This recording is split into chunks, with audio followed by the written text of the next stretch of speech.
बिस्मिल्लाहिर्रहमानिर्रहीम, अस्सलाम वालेकुम। मैं हूं करामत मुगल और मेरे साथ हैं ईसा नकवी। नकवी साहब, 3 दिन पहले ही हुकूमत ने अवाम पर पेट्रोल बम गिराया। पेट्रोल ट्रिपल सेंचुरी क्रॉस कर गया। अब हुकूमत हाथ पाँव मार रही है कि किसी तरह इसे कंट्रोल किया जा सके और कोई रिलीफ जो है अवाम तक पहुंचाया जा सके। क्या ऐसा मुमकिन है? देखिए इकराम मुगल साहब, इसमें ना फर्स्ट एंड द फोरमोस्ट बहुत सारे लोग जब हुकूमत पे तनकीद करते हैं या हुकूमतों पे, सियासी जमातों पे तनकीद करते हैं, एक बात अपने जहन में रखिएगा कि ये पेट्रोलियम प्रोडक्ट्स की प्राइसेस जानबूझ के नहीं बढ़ाई जाती। सही। कोई भी हुकूमत हो वो अनपॉपुलर फैसले नहीं करेगी। हर हुकूमत ये चाहेगी कि आप हालात ऐसे बेहतरीन कर दें कि जिससे लोग आपकी तरफ माइल हों। Right. But having said that, problem कहाँ आता है? प्रॉब्लम आता है कैपेसिटी में।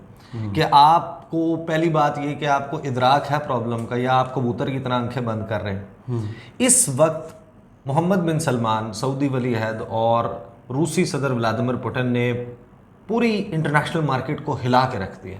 सही। जो स्टोरी हमने चंद रोज पहले की थी कि पाकिस्तान के लिए खतरे की घंटी बज गई, अब उसका फॉलोअप आ गया oilprice.com पे। और मैं आपको ये बता सकता हूँ कि अगर कोई बहुत ही बड़ा कोई करिश्मा या मौजज़ा नहीं होता ना जी, तो 1 सितंबर को आप भूल जाएंगे।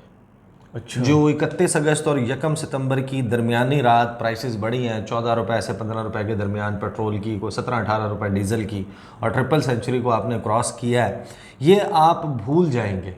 जो 15 और 16 सितंबर की दरमियानी शब इस हुकूमत को करना पड़ेगा, और वो यानी कि ये तो गेज करना कोई इतना बड़ा मसला नहीं है। डिजिट्स जो होते हैं, हिंदसे जो होते हैं, जो आदाद होते हैं, वो गैर सियासी होते हैं, दे स्पीक फॉर देमसेल्व्स।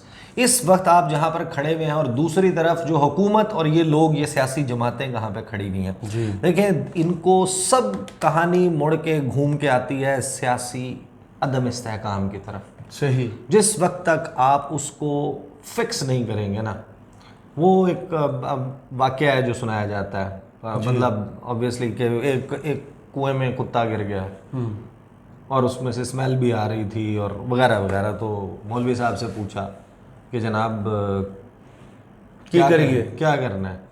पानी भी पीना है। उन्होंने कहा ऐसा करें, वो 200 बाल्टियाँ या 300 बाल्टियाँ पानी की निकाल दें उसमें से, और उसके बाद आप उस पानी को पी सकते हैं। सही। तो उन्होंने जनाब थोड़ी देर के बाद, ये करने के बाद, फिर पानी पीने के बाद, फिर कहा दोबारा उसमें से स्मेल आ रही है। उन्होंने कहा कुत्ता निकाला था। आपने पहले कुत्ता आपने 200-500 बाल्टियां निकाल दी। आप जितना एफर्ट कर रहे हैं, आप एक स्टेप आगे लेते हैं, 2 स्टेप आप पीछे ले लेते हैं, और इस वक्त जो स्लाइड है, ये स्लाइड अनकंट्रोलेबल है। सही। You have to realize that. Pakistan अपनी ज़रूरत का पेट्रोलियम प्रोडक्ट्स प्रोड्यूस नहीं करता, इंपोर्ट करता है। सही। उसकी पेमेंट डॉलर में करनी होती है, डॉलर का स्लाइड जारी है।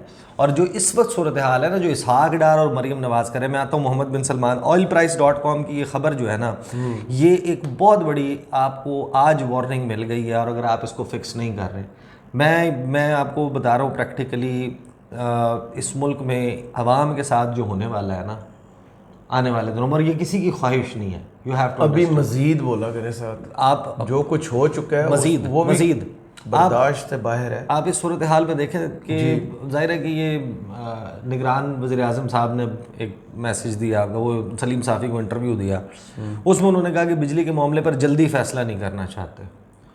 क्या मतलब? यानी कि उसकी कम करने का हम कर दें और फिर IMF की तरफ से बैकलैश आ जाए और सारी सूरत हाल ख़राब हो जाए। अब मसला ये है कि आपको जो भी फैसला करना है ना, जल्दी करना है। लोग जो हैं वो अब उनके पानी जो है ना उनके सर से ऊपर आ चुका है, और वक्त उनके पास बड़ा कम है। बड़ी सूरत हाल मारा मारी की तरफ खुदा न खास्ता जा सकती है। लेकिन इसहाक डार साहब, मरीम नवाज साहिबा, इनका कंप्लीट डिस्कनेक्ट है। They do not even understand कि इस मुल्क के साथ इन्होंने क्या कर दिया है और मज़ीद क्या होने वाला है। इसहाक डार का बयान है जो उन्होंने लंदन से दिया, जो मुआशी तबाही हुई वो 1 साल में ठीक नहीं हो सकती। तो आप आए क्या करने थे? नहीं, ये वो मुआशी तबाही हुई है, वो मौसूफ करके गए जी। ये भी यानी कि एक अजीब व गरीब बात जी, कि अब कहानी ये सुना रहे हैं कि जनाब जो मुआशी तबाही हुई वो 1 साल में ठीक नहीं हो सकती। नून लीग ने अपने दौरे हुकूमत में 2013 में फलां किया था, 10 साल पहले, और हमें ये सूरत हाल मिली थी। भाईजान आप अभी वज़ीर ख़जाना थे जी, आज से 15 दिन पहले। आपने उस दौरान क्या किया था? उसका तो तक आप वज़ीर ख़जाना उसके बाद उम्मीद लगा के बैठे हुए थे कि क्या वज़ीर आज़म भी बन जाएंगे। और फिर कहते हैं कि अगर अल्लाह ताला ने आइंदा मौका दिया तो फिर पाकिस्तान को मुश्किलात से निकालेंगे। क्या बंदा के ये इसहाक डार अल्लाह ने एक मौका और दिया, दूसरी तरफ दफन कर दें सारे पाकिस्तान को। दूसरी तरफ मरीम नवाज साहिबा जी कहती हैं कि महंगाई, बेरोजगारी और मुआशी बदहाली के खिलाफ ऐलान जंग कर दिया है। कब ऐलान जंग कर दिया है? ये 21 घंटे पहले, जब 21-22 घंटे बहुत पहले। शुक्रिया। वो कहती हैं मुस्लिम लीग नून की चीफ ऑर्गेनाइजर मरीम नवाज का कहना है कि नवाज शरीफ की क़यादत में महंगाई, बेरोज़गारी और मुआशी बदहाली के ख़िलाफ़ ऐलान जंग कर दिया है। तो यार ठीक है, आप मुझे ये बता, अक्टूबर में मियाँ साहब ने आना है, आपका प्लान आपने जो अनाउंस किया, चांस कोई नहीं है जी, लेकिन अक्टूबर में मियाँ साहब ने आना है। फिर उन्होंने अदालतों से क्लीन चिट लेनी है, फिर उन्होंने इलेक्शन लड़ना है, फिर उन्होंने फरवरी के बाद वज़ीर आज़म बनना है। And we are talking about next 15 days, अगले 15 से 20 दिन। लोगों का एक दिन गुजारना मुश्किल इस वक्त मैं जो forex.com.pk है उसके मुताबिक इंटर बैंक में डॉलर जो है वो 305 रुपये सही, और ऑफिशियल रेट जो है ओपन मार्केट में 332-333 रुपए का। हो ये जो गैप है इसका मतलब ये है कि ये मुमकिन ही नहीं है कि आप 27 रुपये का गैप, आप अंदाज़ा लगाएं। IMF ने कहा 1.25 से ज़्यादा आपका ये गैप नहीं होना चाहिए। एक तो आपके सर के ऊपर अब IMF की तलवार लटक रही है कि जो आपको अगली किस्त मिलनी है नवंबर के महीने में, वो आपका रिव्यू और उस सारे मामलात को देखेंगे और निगरान हुकूमत के साथ उसके ऊपर तलवार लटक गई है। लगता है कि वो शायद पॉसिबल ही ना हो पाए, इतना बड़ा जो आपका गैप क्रिएट हो गया, क्योंकि आपके पास रेमिटेंसेज, आपके पास डॉलर आएगा ही नहीं, और फ्लाइट हो रही है इस वक्त, जा रहा है यहाँ से। इसके ऊपर एक वो कमेटी की मीटिंग जो है वो भी हुई। अब मोहम्मद बिन सलमान और सदर पुतिन, देखें वो दो ममालिक हैं, उनकी अपनी नीड्स हैं। मोहम्मद बिन सलमान विजन 2030 सऊदी अरेबिया का, नियोम शहर का project, Asian games, 500 billion dollar के जनाब उन्होंने बनाए गेम्स के बजट्स हैं। हज़ार अरब रुपए टोटल उनका इसके ऊपर लगना है 2030। उसके लिए उन्होंने क्या किया कि जनाब हमने शिफ्ट करनी है ऑयल से अपनी इकोनॉमी, जो ट्रेडिशनल और दूसरी साइड्स के ऊपर करनी है, उनको चाहिए उसके लिए पैसे, फाइनेंस करने। कमाता कहाँ से? सऊदी अरब, जहाँ से उसने ये फाइनेंस लेना है वो है ऑयल की एक्सपोर्ट्स। ऑयल और मजहबी सियाहत, ऑयल की एक्सपोर्ट्स सबसे बड़ा जो उनका चंक है वो ऑयल की एक्सपोर्ट्स से आता है। अब वो जो ऑयल की एक्सपोर्ट्स हैं वो अगर तेल महंगा होगा तो उन्हें सूट करती है। उन्होंने प्रोडक्शन के ऊपर कट लगा दिया। oilprice.com ने बताया कि जनाब ये जो और दूसरी तरफ व्लादिमीर पुतिन है, रूसी सदर, सही, उनके ऊपर पाबंदियां लग गई यूक्रेन जंग स्टार्ट होते ही। रूस के ऊपर बड़ी बड़ी मल्टीनेशनल कंपनियां वहाँ पर काम करना छोड़ गई। यूरोप ने, नेटो ममालिक ने, अमेरिका के इत्तेहादी ममालिक ने, जो वेस्टर्न ब्लॉक है ओवरऑल, उसने ट्रेडिंग टाइज कट डाउन कर दी या नीचे ले आए वो। सही, रूस के साथ बिल्कुल ऐसी। रूस को बिलियंस ऑफ डॉलर्स का इस पर नुकसान हुआ, और पौने 2 साल होने को। उनका भी यही वाहिद वो है कि as the second biggest exporter जी, दुनिया में दूसरा सबसे बड़ा बरामदात करने वाला मुल्क है, उसका जहां नुकसान हुआ है बिलियंस ऑफ डॉलर्स का इन एक्शंस की वजह से, उसने उसको रिकवर करना है। वो चाहता है कि इंटरनेशनल मार्केट में ऑयल की प्राइस ऊपर चली जाए। मेरा ऑयल तो हर किसी ने, एनर्जी तो लेनी है, गैस तो लेनी है, सही, तो मैं वहाँ से रिकवर कर लूँगा। इन्होंने ओवरऑल ओपेक प्लस, जिसको लीड करते हैं रूस और सऊदी अरेबिया, इन्होंने उसकी डिसाइड किया कि हम ऑयल की प्रोडक्शन कम करेंगे। जब आप कम कर देंगे, ऑयल कम मिकदार में अवेलेबल होगा तो उसकी रेट मार्केट में ऊपर जाएगा। बिल्कुल ऐसी। वो तो सिर्फ सेंटिमेंट के ऊपर चलती है, अभी सिर्फ अनाउंसमेंट्स थी, कीमतें बढ़ना शुरू हो गई थी। अच्छा, अब एक बहुत सारे लोगों का क्वेश्चन होगा कि 120 के ऊपर 118 पे चली गई थी, यूक्रेन जंग थी उस वक्त, तो हमने खान साहब का दौर था, 160 रुपए लीटर था पेट्रोल, 170 पे जाना था, वो 150 पे ले आए थे। वो कैसे हो रहा था? 150 पे नहीं, यू हैव टू अंडरस्टैंड। हाँ, 150 पे जी, यू हैव टू अंडरस्टैंड। उस वक्त डॉलर कितने का था? 162 से 176 के दरमियान रहा है उस अरसे में। 170 का, ठीक है ना, इसी उसमें गिर रहा था। अभी आपका जो रुपये का स्लाइड है उसकी वजह यह है कि पीडीएम हुकूमत में एक्सपोर्ट्स बढ़ी नहीं, सब कुछ कम हो बंद गई, सब कुछ बंद हो गया। तो सनत का पहिया जाम है, उससे डॉलर आता है।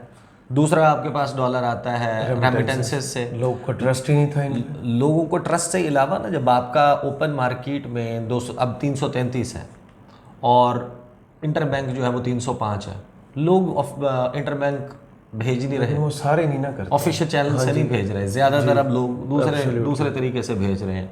स्मगलिंग हो रही है, ईरान वाले बॉर्डर का इशू है, आपका अफगानिस्तान वाले बॉर्डर का इशू है, फिर यहाँ से लोग जो पूरा इसमें गेम में है, गेम का हिस्सा है, वो यहाँ से फ्लाइट कर रहे हैं यहाँ से, और फिर सरमाया भी मुंतकिल हो रहा है। बहुत सारे लोग इंटरनेशनल करेंसी में कन्वर्ट करके बाहर भी भिजवा रहे हैं और कुछ अपना सरमाया लेकर यहाँ से जा रहे हैं। ये सारी सूरत हाल बनी हुई है और इसमें ये जो कट है वो बढ़ाने की वजह से oilprice.com के मुताबिक जो 3 सितंबर और 2 सितंबर की दरमियानी रात है, इसमें इंटरनेशनल मार्केट में इस साल की हाईएस्ट प्राइस चली गई है, इस साल की 2023 की बुलंदतरीन सतह। अक्टूबर 2022 के बाद YTI क्रूड जो है और ब्रेंट है वो इस वक्त हाईएस्ट प्राइस के ऊपर इंटरनेशनल मार्केट में ट्रेड हो रहा है। अब आप अरेबियन लाइट ले रहे हैं, ये मुख्तलिफ उसकी वो है, ब्लेंड्स हैं जी, उनका तमाम के ऊपर प्राइसेस के ऊपर असर पड़ता है। अकॉर्डिंगली जो है वो सारे के सारे जो आप जहाँ से भी परचेज कर रहे हैं, सूरत हाल ये चल रही है इस वक्त कि oil reaches new 2023 highest prices हैं इस वक्त। पर बैरल जो प्राइस है YTI grade of crude oil वो $85 के ऊपर चला गया और हाईएस्ट प्राइस जो है वो इस वक्त मार्केट में इस साल की है। इसी तरीके से जो ब्रेंट है वो ऊपर जा चुका है और अक्टूबर नवंबर 2022 के बाद ये सबसे हाई प्राइस अब नज़र आ रही है। अगला महीना अक्टूबर है, उसके बाद सऊदी अरब और रूस जो है वो डिसीजन वापस नहीं ले रहे, अक्टूबर में भी वो जा रहे हैं और डीप भी कर सकते हैं वो इस कट को। अच्छा, जिसका मतलब ये है कि अब पाकिस्तान के ऑप्शन हो गए महदूद। सही।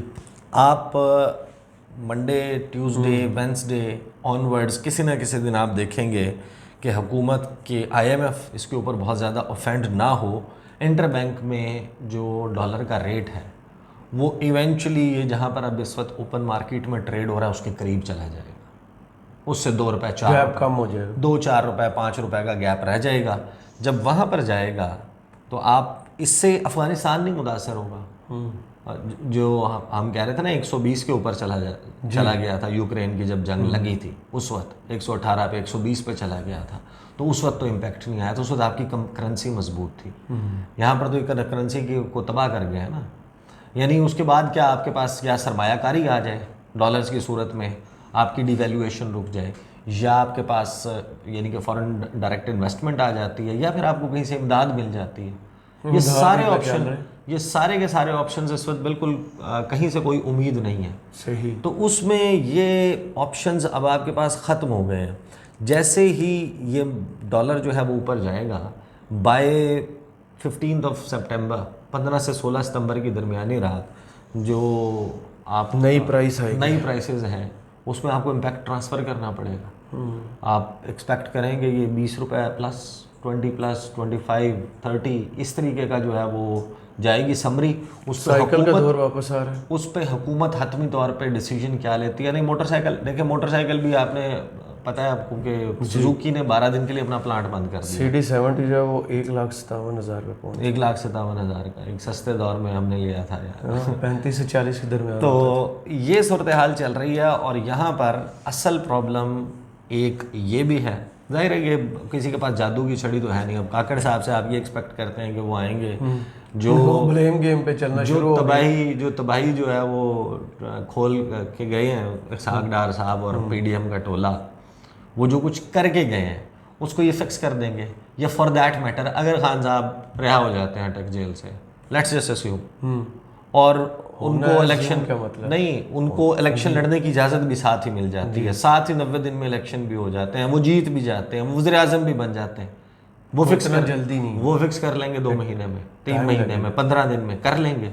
लेकिन उस रास्ते को अनाउंस करना फर्स्ट स्टेप है स्टेबिलिटी का। आपकी जो मार्केट में अनसर्टेनिटी बढ़ेगा, सरमायाकार का ट्रस्ट बढ़ेगा, जो इंडस्ट्री उन्होंने खड़ी की थी हो सकता है दोबारा ग्रो करना शुरू करें। The point at the end is कि क्योंकि इससे अफेक्ट जो है वो एक आम आदमी हो रहा है, हो चुका नहीं वही उसी के ऊपर आ रहा है ना। असल बर्न रिव्यू सामने मार्केट से आ रहे हैं, वो आप भी देख रहे हैं, हम भी।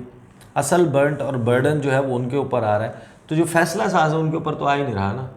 वो तो शालीमार क्रिकेट ग्राउंड में वॉक करते हैं, खाना हजम सरकारी पेट्रोल मिल रहा होता है, सरकारी गाड़ी मिली होती है, उनको क्या फ़र्क पड़ना। हाँ, तो वो F10 F11 से ड्राइव करके आते हैं जी, इससे भी दूर से ड्राइव करके आते हैं कि शालीमार क्रिकेट ग्राउंड मारगला पहाड़ियों के साए में हम दो रोटियां जो खाई हैं या पास्ता खाया, ओवर ईट किया है ना, उसको हजम कर लें हम। जी, उनके तो मसाइल ही नहीं है, उनका तो इशू नहीं है। इशू तो उसका जो राजा बाजार में सुबह से लेके रात तक जो है वो हथरेड़ी खींचता है सामान रख के कि इसका पहिया घूमेगा तो मेरी ज़िंदगी का पहिया घूमेगा, वरना मेरा पहिया भी रुक जाएगा अगर ये पहिया रुक गया। वो बोझ उठाता है रोटी कमाने के लिए, ये भागते हैं रोटी हजम करने के लिए।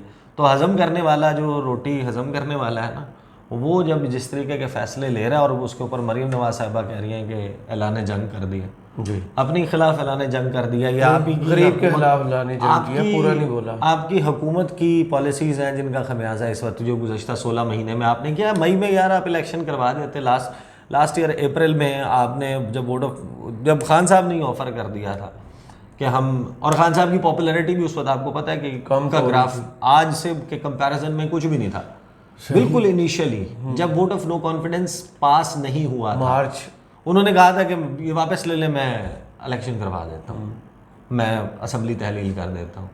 इन्होंने ऑप्ट नहीं किया उसके लिए, नतीजा अब आपके सामने। सही। चले, बहुत शुक्रिया ईसा नकवी, आपके तजज़िये का कमेंट्स बॉक्स में ज़रूर बताइएगा। ये वीडियो आपको कैसी लगी। इजाज़त दीजिए, अल्लाह हाफ़िज़।